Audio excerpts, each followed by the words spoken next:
positive side plus, delta side, what could be improved. Number 4 is you need to stop. So what I mean is, I think if you're anything like me, poor you, but if you're anything like me, you got to get stuff off your list. You got to get stuff off your list. Right now, the average person in North America, white-collar employee, is working, let's see, 1 hour and 45 minutes a day on email.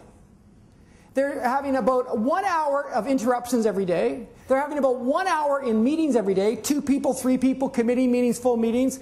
If you add that up, that's 23 weeks a year that you've spent on email interruptions and meetings. 23 weeks a year, which, if you're working 49 weeks a year, leaves you about 26 weeks left to get the rest of the work done. And if you've got long shopping lists of unprioritized items that have been carried forward since January, you're going to be totally frustrated. So what we have to do is we have to get stuff off our list. So I'm going to give you my current top 10 things that I'm stopping doing. Ready? And you need to pick the ones that you like for you. Here we go. A stop doing list. First of all, multitasking doesn't work. If you have clutter on your desk at work, you are multitasking just because you have clutter. If your brain can see it and it demands your attention, you will think about it. So you need to remove the clutter. You need to be with people and be present. Don't try and fake it that you got the BlackBerry hidden. You got the BlackBerry in your hand. Put it away. Focus. Number 2 is email in the morning. So I think you should only work on high priority items for the first 90 minutes of every day. You should scan your email, and if anything comes from some top brass person or it's a crisis emergency, deal with that. But you need to immediately work on your highest priority items in the morning. Why? Because for 90% of most Americans, we are morning people. We're morning people. So why would you want to bury yourself in email at the best time of your day? So first 90 minutes of your day, just get focused. Number 3, seeking perfection. I don't, if you're a cardiac surgeon, good idea. But for the rest of us, I don't think there's a big payoff in seeking perfection. I mean, I love what this one vice president said to me just 2 weeks ago. She said, all I'm after is 80% good. 80% good enough. We don't have time for perfection. So look at what you're doing and just ask yourself, is there some way that I could get that done way faster? Number 4, pretend goals. So we talked a little bit about goals. A pretend goal is exercise more. More time for myself.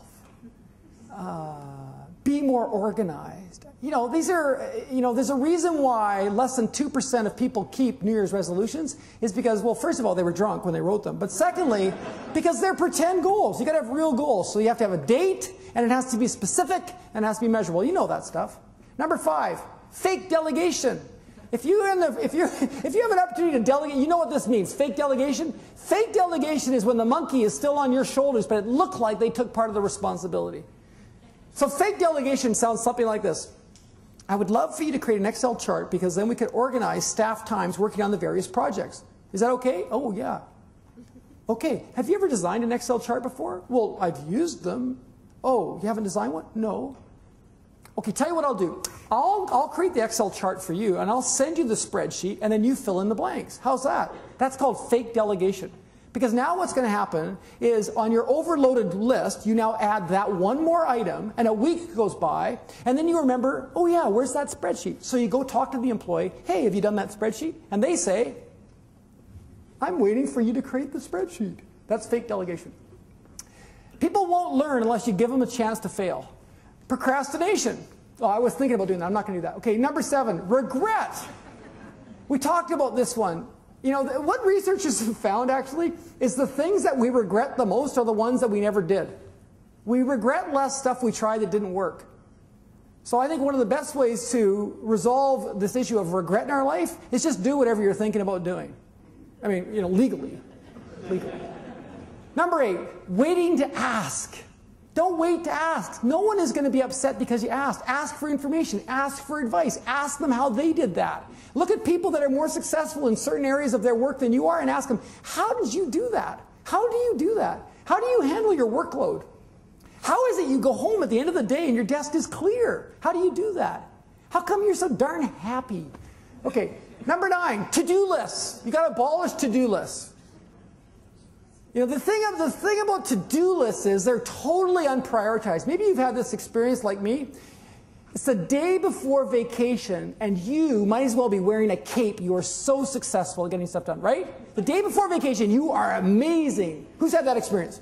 Like, you're amazing, right? You are just an animal. You are cleaning stuff off your list, and you are getting stuff done. And my guess is, on that day alone, you are ignoring a whole bunch of stuff on your to-do list.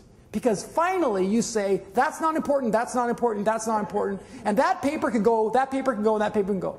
So why is it you're able to act like that and you haven't even gone anywhere yet? You're still at work, it's still you.